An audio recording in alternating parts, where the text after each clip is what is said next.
தமிழே வெல்லும். ஒரு பொது தமிழ் கொஸ்டின் பார்க்கலாமா? விகார புணர்ச்சி இல்லாத சொல்லை கண்டறிக்கன்னு சொல்லியிருக்காங்க. தமிழ் தாய், விற்கொடி, வாழை மரம், மன மகிழ்ச்சி. இதுல புணர்ச்சினா என்னன்னு பாத்தீங்கன்னா, நிலைமொழியின் ஈற்றெழுத்தும் வறுமொழியின் முதல் எழுத்தும் சேர்வதுதான் புணர்ச்சி அப்படின்னு சொல்றாங்க. ரெண்டு வகைப்படும். ஒண்ணு இயல்பு புணர்ச்சி, இன்னொன்னு விகார புணர்ச்சி. இயல்பு புணர்ச்சி அப்படின்னா என்னன்னு பாத்தீங்கன்னா, நிலைமொழியும் வறுமொழியும் சேரும் போது எந்த மாற்றமும் இல்லாமல் இருந்தால் அது இயல்பு புணர்ச்சின்னு சொல்றோம். விகார புணர்ச்சி அப்படிங்கும் போது நிலைமொழியும் வறுமொழியும் சேரும் போது மாற்றங்கள் நிகழ்ந்தால் அது விகார புணர்ச்சி அப்படின்னு சொல்றாங்க. 3 வகை அப்படின்னு பார்த்தோம். தோன்றல்,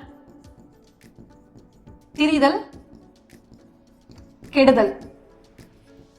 ஆப்ஷன்ஸ் பாருங்க. தமிழ் தாய், தமிழ் பிளஸ் தாய் அப்படின்னு நம்ம பிரிப்போமா?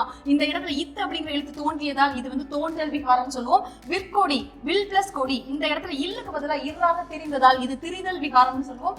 வாழை பிளஸ் மரம் விட்டுருங்க. இதை பாருங்க. மன மகிழ்ச்சி, மனம் பிளஸ் மகிழ்ச்சி, இம் அப்படிங்கிற எழுத்து கெடுவதால் இது கெடுதல் விகாரம் அப்படின்னு சொல்றோம். அப்ப பொருந்தாத சொல் என்னன்னு பாத்தீங்கன்னா வாழை மரம். இது ஒரு இயல்பு புணர்ச்சி. நன்றி.